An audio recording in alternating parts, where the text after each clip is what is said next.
All team, give it everything you got. It's time to fangirl flail with Fangirls Going Rogue. Count me in. I don't think there's anything more important in the Star Wars universe than the fans. News, discussion, and commentary from the female point of view. You call this a diplomatic solution? No, I call it aggressive negotiations. With your hosts, Teresa Delgado, Tricia Barr, and Sarah Woloski. Boy, am I glad to hear your voice. Strap in, because this is where the fun begins. I like the sound of that.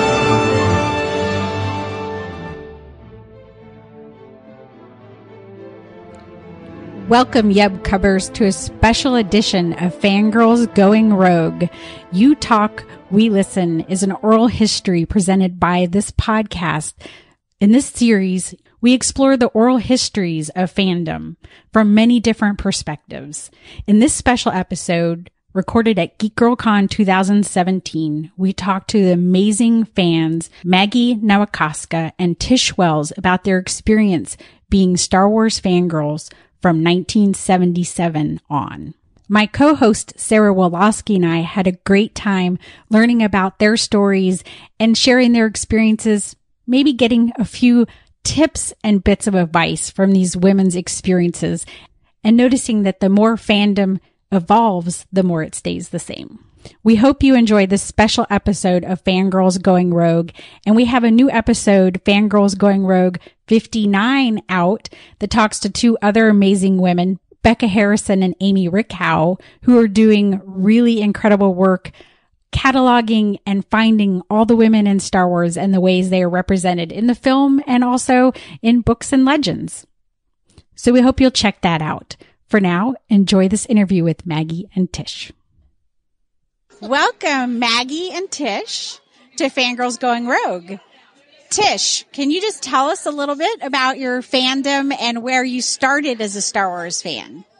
In Star Wars, I was there actually in 76 because I had bought the book and I read the book and I thought it was just so much fun and great. And I was in college and I ran down to my boyfriend's room and said, "Look at this. We're going to enjoy it so much." And he grunted and you know, this was 1977. This is actually 76, so nothing was happening. But that's when so in 77, I was right there at the movie theater for, you know, the opening show. And just went wild with it. I mean, it became my primary fandom. In 78, I was in art school. I was in art college. So I was doing stuff of that sort. And that's how Star Wars. However, I was reading that kind of thing because I had been a science fiction reader from very, very young.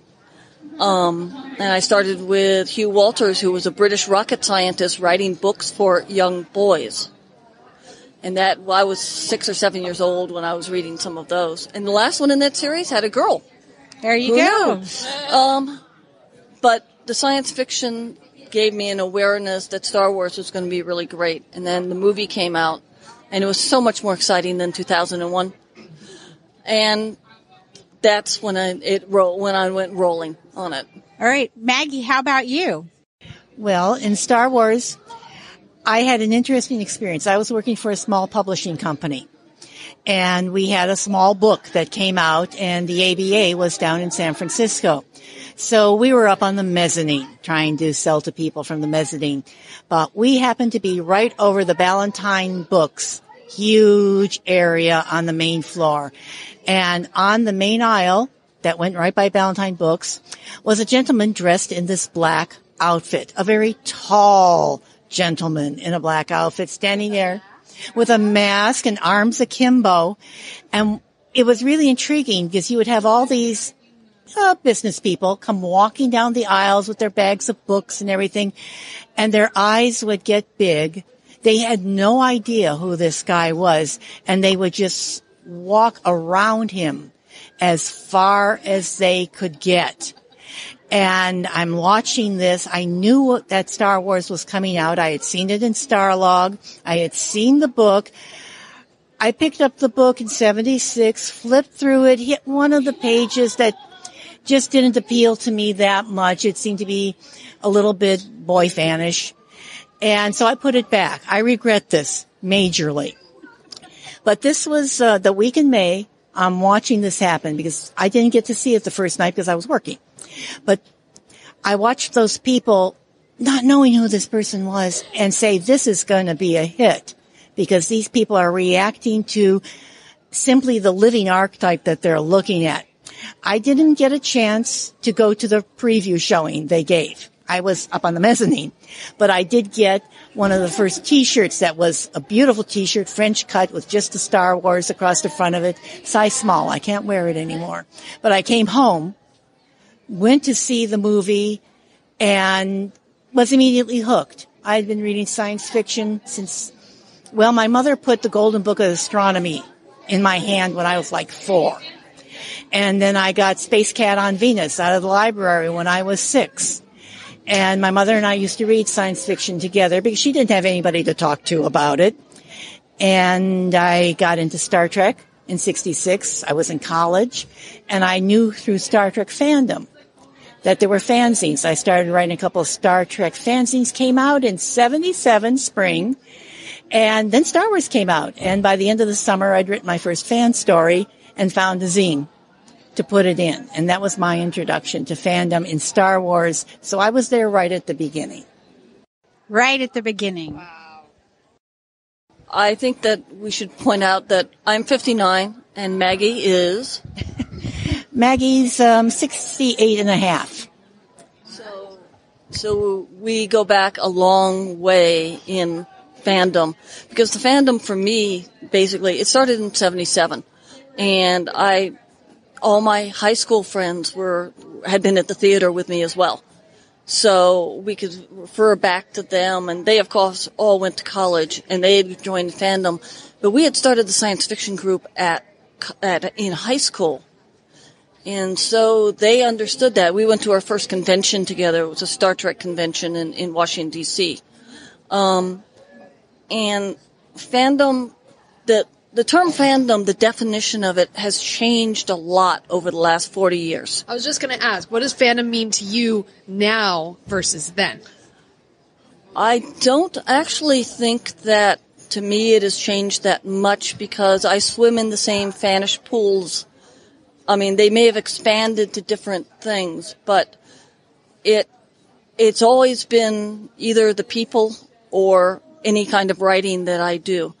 And like Maggie, I have written fan stories. I've also written professional stories. Articles. And I have to be careful about that because being a journalist, when I say a story to all the journalists out there, they say, oh, nonfiction.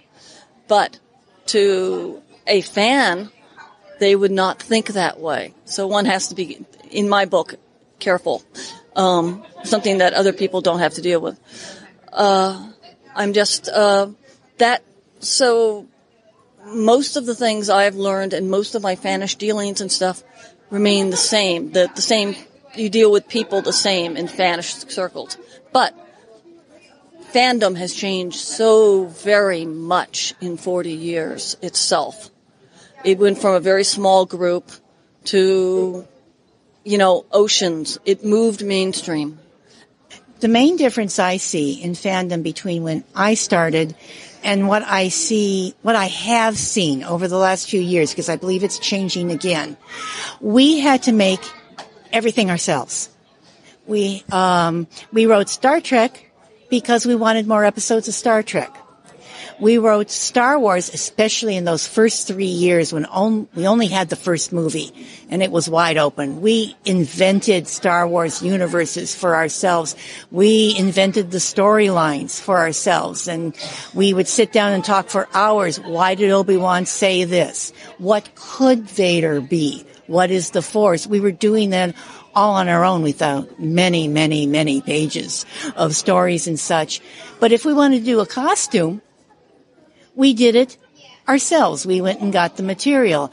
I was in costume yesterday wearing the very simple, basic lightsaber that I made in 1977. Wow. And yesterday, the top finally, the glue on the top of it finally gave out, and the hook that hooks it to your belt finally went away. I think fandom too was a little different, because I remember you telling me stories about being able to be in a room and sit down and talk with Larry Kasdan. Yes. And Richard Marquand. So talk a little bit about those type of experiences. The very first couple of years, you may read in histories that nobody expected Star Wars to be a hit. Well, they didn't.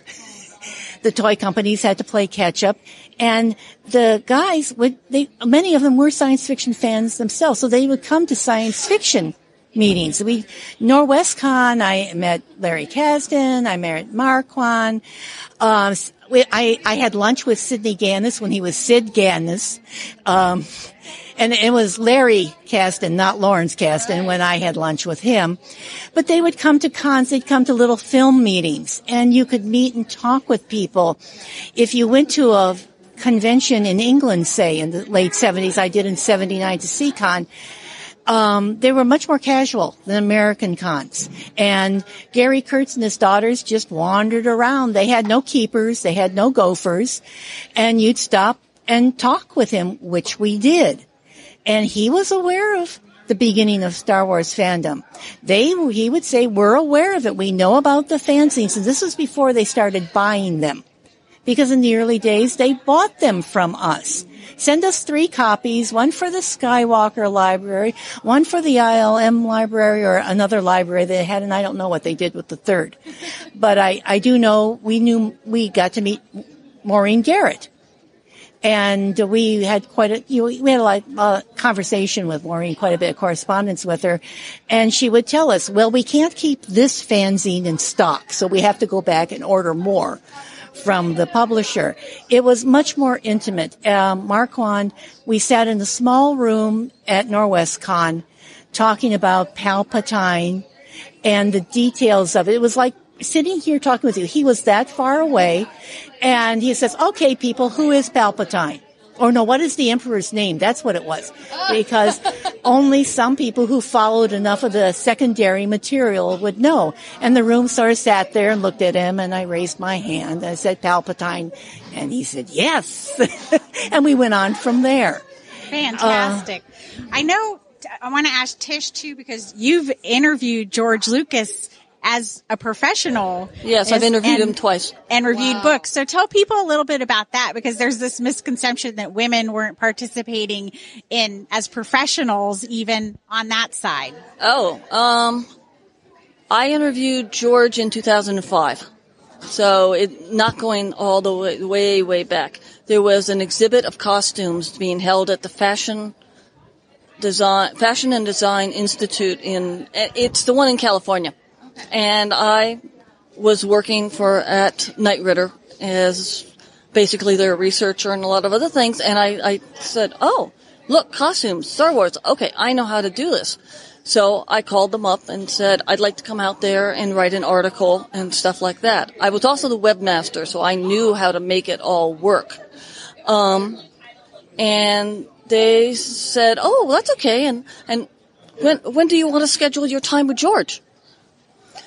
And I looked at the phone, and I nearly said, oh, no, I'm not worthy. And then I said, like hell I'm not. And I said, anytime he would like to speak to me, I will be very happy to talk to George. I love that internal monologue. Yeah, and I'll tell you, about 7 or 8 years later, I realized that no man would have thought twice about that with that offering. Only someone who, and he was, I wouldn't say he was quite my first biggest, because when I was working at USA Today, I got C.J. Cherry and a whole bunch of others. But George was a major one when I was there. And so I went out to California, and I wandered through the exhibit. And it's so different on the East Coast versus the West Coast with exhibits. On the East Coast, they give you a handler, and you meet at a certain time, and you go through, and they make sure they On the West Coast, it's like, oh yeah, you're showing up a day early? Oh, no problem, let's go through. And they had mislabeled one of the exhibits. Oh my. And I talked to the Lucasfilm woman and said, no, that's Mon Mothma. That is not who you say it is. And she said, well, you're right. And I said, yeah.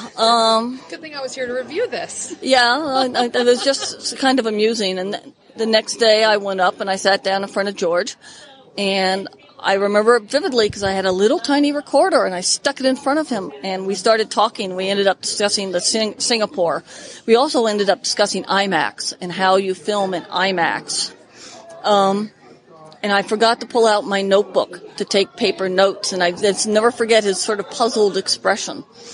But that doesn't matter. I got the interview. I got all the photos, scooped it all up, took it back to my desk, read through it, made a great article based off of this. And I also ended up buying the book. There's a smaller one. I got the $350 one with the swatches of Darth Vader's cape in it. And it's a heavy sucker, as I can tell you that much. But anyway, that was the first time I got a chance to meet George, and he's just a wonderful, easy guy to talk to once you can break through the journalistic end of it. He looks at you and he says, oh, journalist, she wants 2 quotes. And then you ask him about, well, why did you shoot this in IMAX? Because of this, and he loves to talk professional stuff. And he loves to be respected, and he ought to be respected.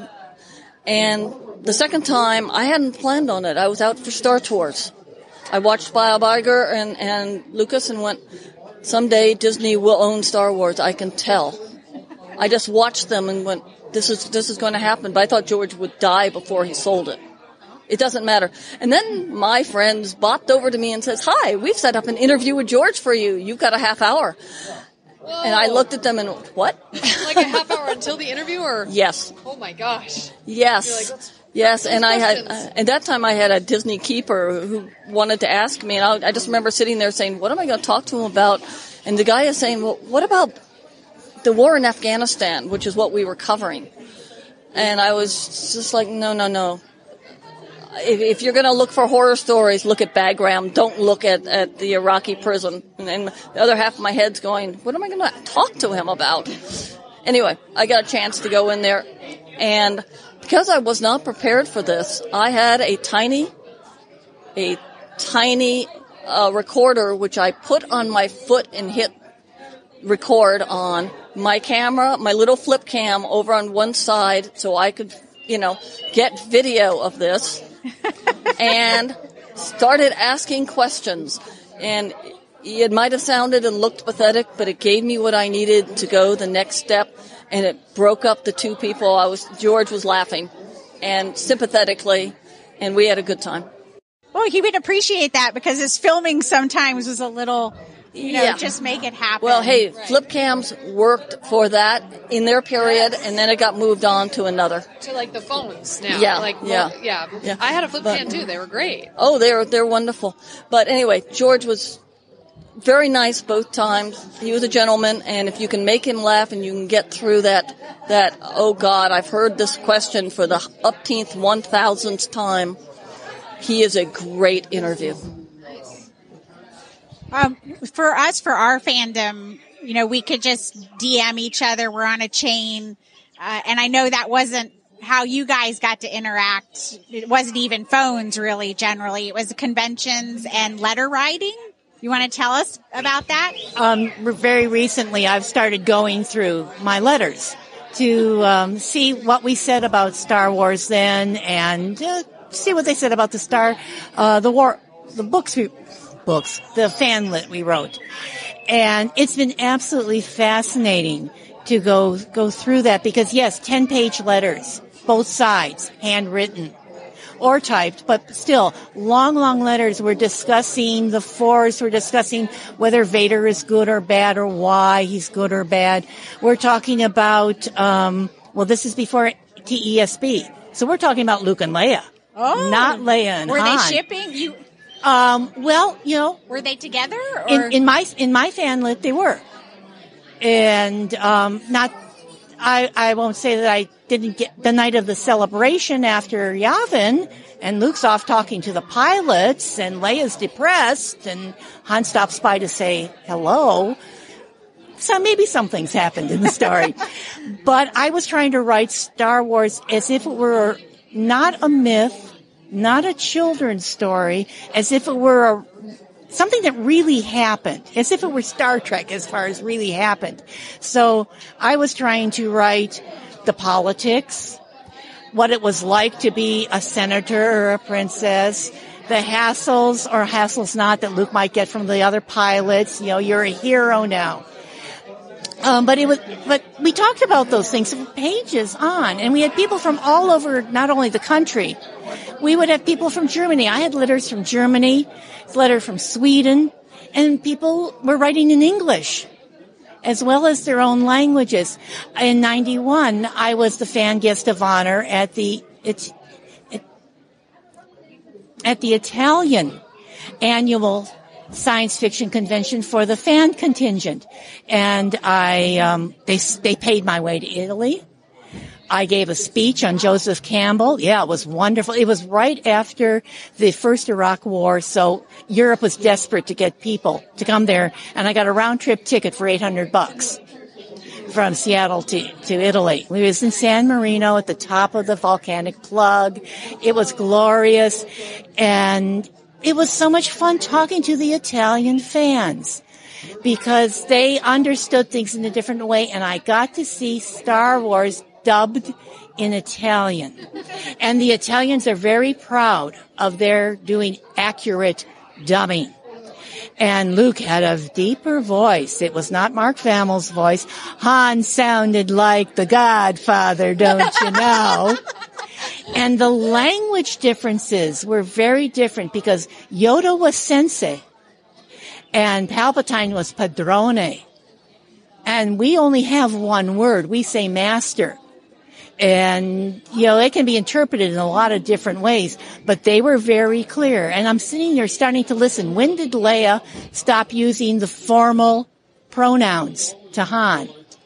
When did he start? What do you mean by that? They have, many languages have two different kinds of pronouns. In America, we would think of D and das. Yeah, like in German? English, you would say thee and thou if you wanted to be super formal in the old language, and then say you to you. Oh, okay. And that's the same thing in Italian, and she would use the formal pronouns with Han, and then at some point it started slipping into the informal. So you, as a viewer, could follow the development of the relationship, not just in the visual and not just in the dialogue as what they're doing, but in the way the dialogue is written. And I loved that depth of understanding. It was different than what we got here in America. Well, that's why everybody wanted to know the translation of The Last Jedi. Because in other languages, Jedi is plural, and was it The Last Jedi plural? Or because we don't have plural in Jedi for English. So. And we did argue about that in fandom when we started writing the stories, because terms had to be settled. There was a big argument. Does Han have brown or blue eyes? Because that would depend on the movie you saw, because Harrison's got hazel eyes.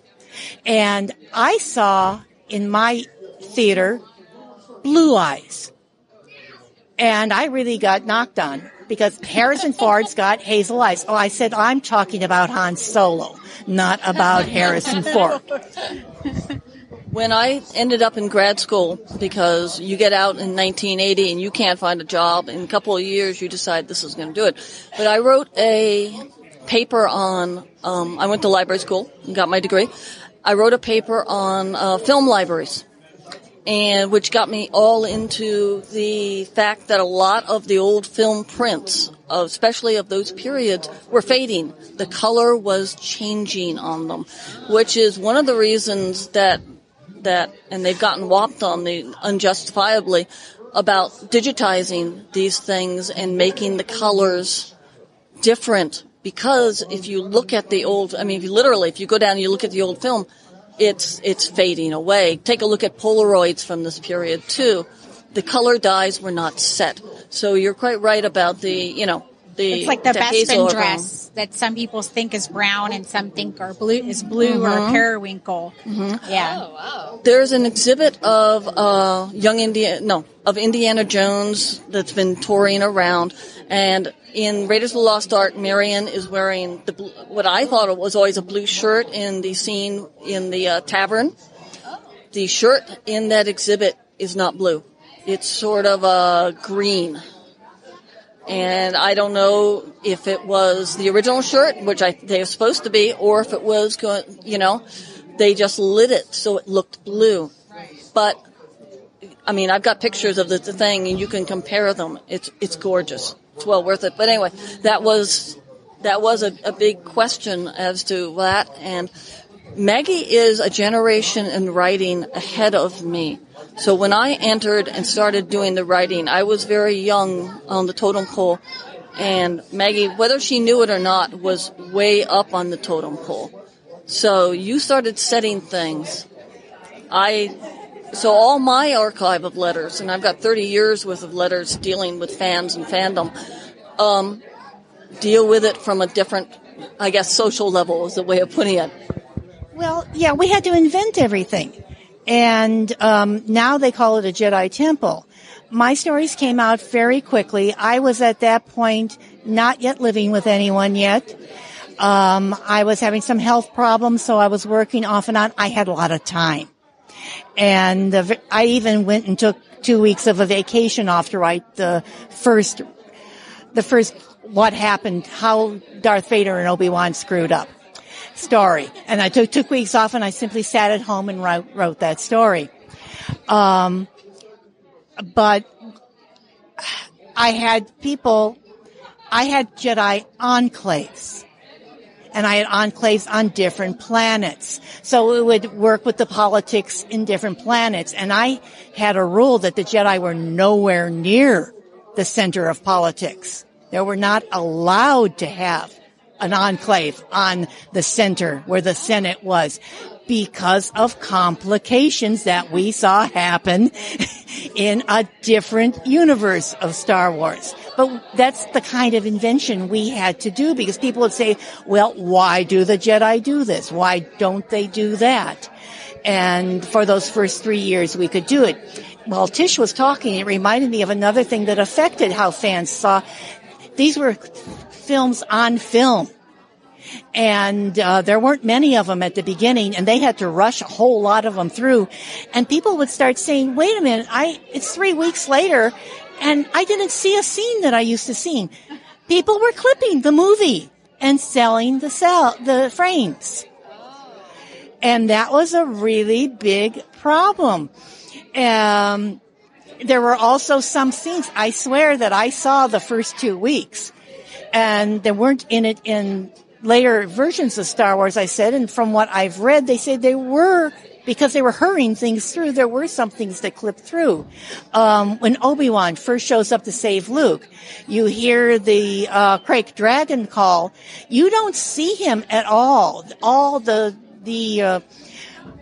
Raiders run away from just the sound of it. And you're sitting there going, oh my God, what are we going to see? And then after they've run away, then Obi-Wan came through. But they have compressed that scene where you're still hearing the Krayt Dragon while you start to see this weird figure coming up.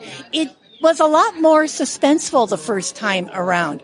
When Han's running through the Death Star with the closed up blast doors, open the blast doors, there was a joke in there that isn't in there now when I see it. And I wish I could remember it exactly right now, but I'm tired. We're at a convention and the brain starts going. I want to, we saw the stuff on film, which meant that we had to make a effort to go down to the theater, pay money, which often we could not afford, to see it. When I was all tense and something like that, I go see Star Wars, and by the time I came out, I was all relaxed. It made me feel, it had a happy ending and stuff like that. But a lot of that world changed the day the VCR showed up, because then you could start to repeat. And that, I think, is when some of the factioning started too, because those who had VCRs could say, well, I looked on mine and you were wrong. And I'm now going to hand it to Maggie. Yeah. Yes, Tish is absolutely right. I remember when the VCR started showing up at cons, the person who had a job and had the money to buy one would bring it in and people would go to her hotel room. But it changed because that was our first indication that our imaginations weren't going to be as valuable as they were after the movies. You started having the canon wars at that point, because just what Tish said, no, Han's eyes are a different color. This is what happened. It's not the way we remember it. And the way you remembered it was allowed your imagination to come in. So those first 3 years before Empire came out, before VCRs became much more common, we had all the archetypes in our arms. George gave us the basics, and we flew with them. And that's why these days I say to people, they say, what's the real Star Wars? Is it clones? Is it the Rebels? Is it from Empire? And I said, the real Star Wars is the first Star Wars you saw. The Star Wars that had you fall in love with the universe. Because that's who Han is in your mind. That's who Luke is in your mind. Everything else will have a little bit of accommodation to. Just like we did in 1980 when they're twins. First is his father. And I have letters saying, do you really believe he's telling the truth there? And people say, no, he's just playing Luke. He's just playing Luke. That's all that's happening. And then it came out that he was his father. And people asked those of us who wrote stories through the first 3 years, are you upset now? I said, no, that's George Lucas's alternate Star Wars. Yeah. Well, it's a lot like when you read books, like in a saga, or, you read a book and then it's turned into a movie. Before it's turned into a movie, your imagination can take flight and think up any way of looking at this, based on the description of the author. And so until it's set in stone as, quote unquote, in a movie, there's all that imagination at play. So just to wrap it up with both of you guys, I think we could probably talk forever. Yeah. But for people who are here coming into fandom or been in fandom, and particularly women, what is your advice, having been through this for a long time, having learned lessons and done everything you've done? What would you say to those people, the lessons learned, the wisdom you wish someone would have told you had you had somebody to ask advice for? I actually have two things. One, I was working at Marvel, and I am actually in one of the book adaptations of The Empire Strikes Back, so I knew about that, and I knew I couldn't tell anybody, and that was fine by me. But first of all, have fun. Don't let anybody stop you from having fun. And it's very easy when you first come in and, they know all about it, and, you're trying to suck it. I've been through quite a few fandoms now. I always end up back at Star Wars, and I always end up putting the film back in and saying, this is what it is. Don't let other fanish, whether it be, don't let them take away the fun of it. You have to say it this way, otherwise, like that. Go back to your original, go back to what you love, because you'll be stronger and more independent once you go back and create off of what you love than trying to create off of what somebody says. I have a friend who actually reviews or decides to go to a movie based on what some other friend of hers said, and I'm just like, no, go and see the film and make it for yourself. And if you don't like it, then that's fine. Then I'll respect your review. But don't tell me that, little Jenny Craig or something like that didn't like it and therefore I shouldn't like it. Make up your own mind. Fandom is supposed to be fun. And the movies, the stuff, the canon, or whatever canon, or if it's something out of a book, enjoy yourself. Have fun. The fun's very, very important. And I look at fandom now and I see them repeating some of the same arguments we had, but on a more sad level, I see them still being anxious about people knowing that they're doing some of the things, that they write fanlit or that they like it. I can't talk about it at work. And I say, yeah, you can talk a little bit. You have to learn how to do it. So fandom will help somebody who's been a bookish girl or somebody who hasn't had any friends who enjoyed the same kind of things, fandom is where you can start practicing how to deal with people in a safe environment. Because if you have grown up in our society as a girl who read science fiction or like to watch these sort of things, who like to play with engineering, who like to make droids, you haven't had much encouragement to do that. And that has unfortunately not changed as much as I thought it would be by now. Honest to God, I thought we had worked that out in the 70s and the early 80s, but it's backlash time. And things in the general culture have changed that affect fandom. So fandom is a great place to find people who you can relax around. Don't bring the mean girls from high school into fandom. Don't bring the, oh my God, I've got to do this, I've got to do that in college or career into fandom. Fandom is a place where you can do whatever you want to do. Argue for it, learn how to argue for it, and learn how to go back in the world and become eccentric. Because being eccentric is an absolutely glorious way to exist in the real world. I worked in a graphics group, so I had a little bit of leeway.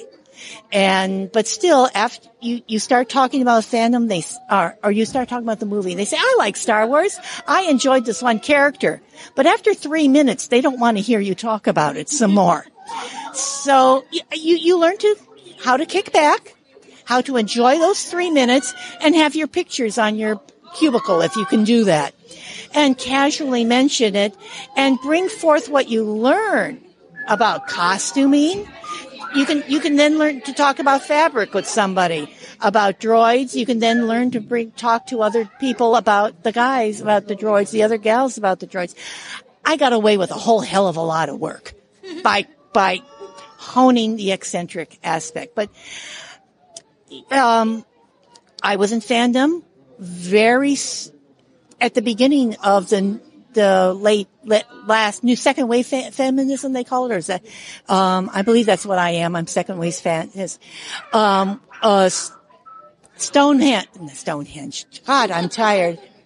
Stonewall was in the middle of the fandom. I was in an 80, I believe, not 79 or 80 in that period. So we were still very ignorant.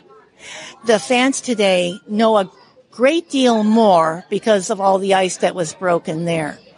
Slash, or even people of different sexualities. That was still very quiet. My wife and I, well, we're legal now, but we weren't then. We had a lot of people come and talk to us because we were always out. And fandom was a place where we could come out and talk that way. It's not as easy as it is now, but you can do it. And it's a way to get away from all the things people have told you girls are supposed to be and women are supposed to be. And you know in your heart that's not true. And we were able to do it then. We were able to learn a great deal back in the days where it was much harder. And I'm very happy to see. I love coming to GeekGirlCon because 4-year-olds are here in cosplay and their fathers are with them. And it is beautiful and this is marvelous. So it is changing. It is happening. And ask some of the older women that you see around here, because if you're feeling awkward and you don't know quite what to do, we've been there. We've done it. You're not alone, even age-wise, in the fandom. We've got a lot of hints. We can tell you how to, well, let's see. When I was a girl, it was, she'll tell you how to put on the lipstick right. And we can give you advice from 40 years of women dealing with this from the beginning of Star Trek. And like you said, there's so much we could talk about. Some of us are trying to get the material together, and I may not write the book. Some scholar may come through and do the study. But we're trying to get it collected before the letters get tossed out, before we lose more people. And we have lost some. As I agree, before they die. And we have lost too many people.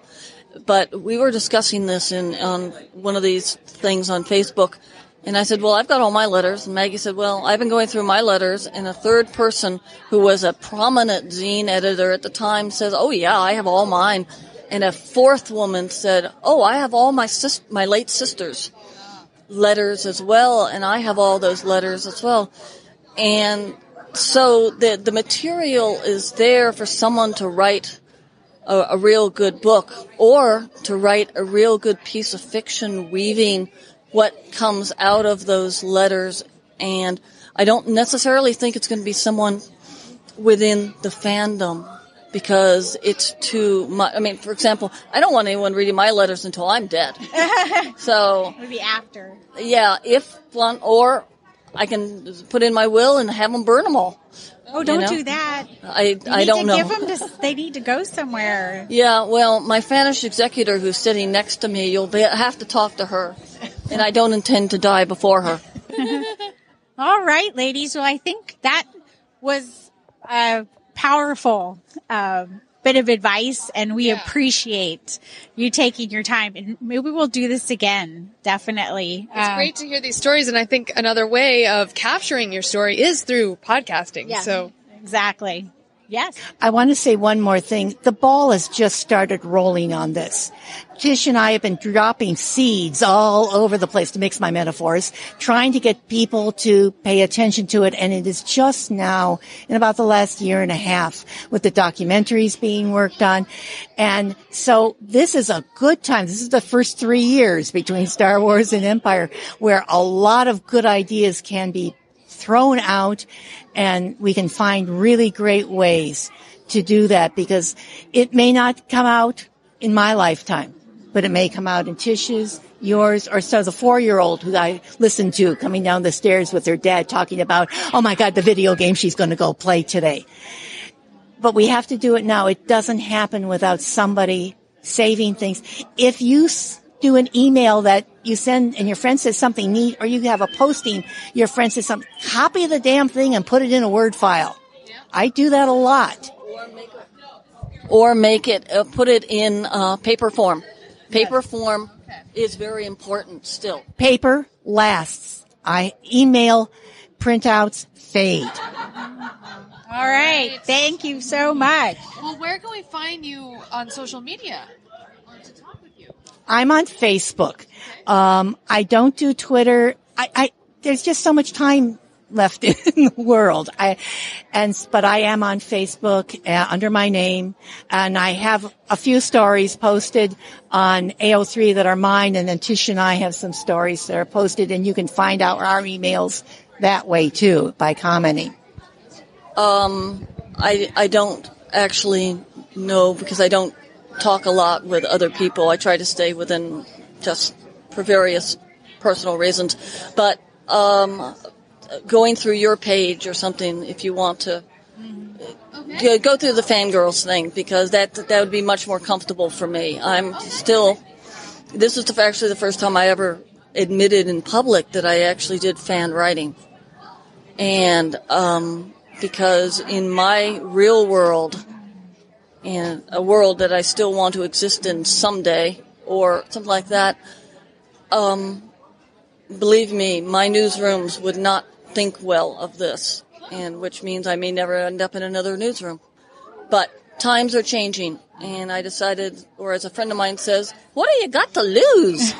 So here I am. Nice. Well, thank you so much, ladies, and I guess you want to do a fangirl flail with us?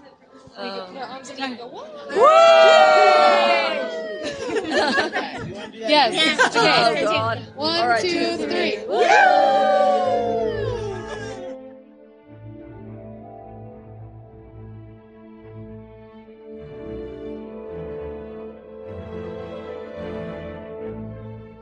Well, we hope you enjoyed that interview with Maggie and Tish. And if you want to share your thoughts with them or us, there's many ways to do that.